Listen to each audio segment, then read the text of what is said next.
about my Grandma Lizzie, who was a first-generation American herself. She loved telling me stories about how her parents had left Finland with nothing more than big dreams of a better life.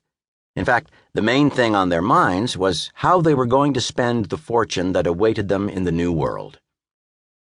Everyone in Finland used to say that the sidewalks in America were covered with silver dollars, my Grandma Lizzie loved telling me.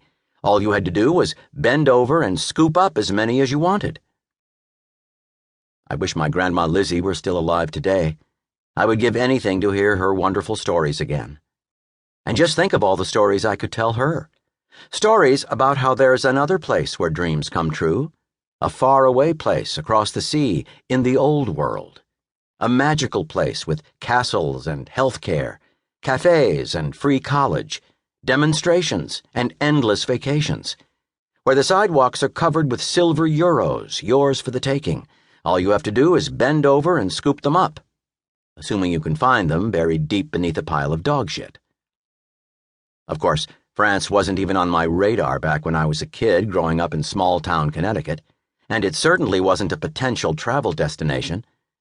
But thanks to a twist of fate, or two, all that was about to change. My first French memory took place in a swirl of suffocating cigarette smoke. It was Sunday morning, and my dad had just picked up my sisters and me from my Grandma Mary's place. Forced to spend quality time with his kids, my dad dragged us along with him to his favorite pub, the Rustic Bar and Grill.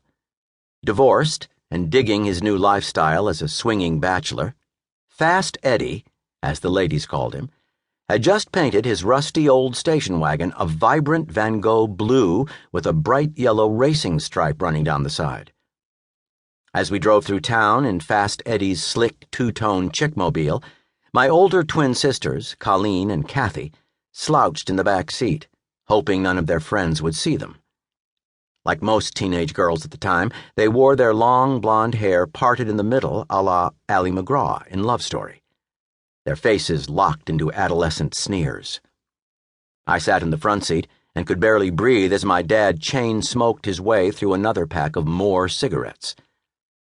Up ahead, my dad spotted two of my sister's friends walking along the sidewalk. He glanced in the rearview mirror. Seeing how embarrassed my sisters were only brought out the devil in Fast Eddie. He slowed the station wagon down, pulling up beside my sister's friends. Then, with a big, shit-eating grin, he started waving and honking his horn. My sisters sank down even lower in their seats, shooting death glares at my dad. That's when I heard Le Français for the first time. Not wanting anyone to understand what they were saying, my sisters turned to each other and began conversing in their newly acquired 7th-grade pidgin French. La famille est...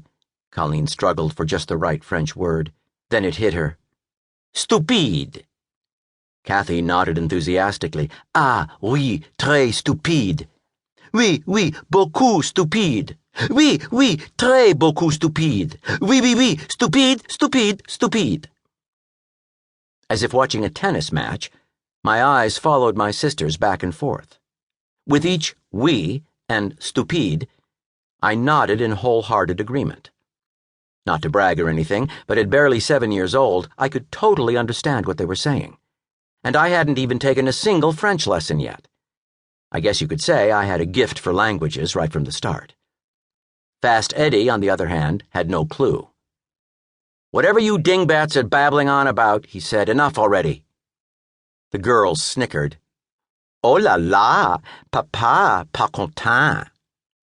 Non, papa was not content at all. In fact, he was furious because he wanted my sisters to take Spanish so they could tell him what the Puerto Rican neighbors were saying about him. As the cacophony of wheeze drifted into the air and joined in a dance with the swirling cigarette smoke, my dad turned to me and said with a stern look, "Don't you ever take that useless language. Comprende?" After such an inauspicious start with the French language, it certainly looked like France just wasn't going to be in my stars.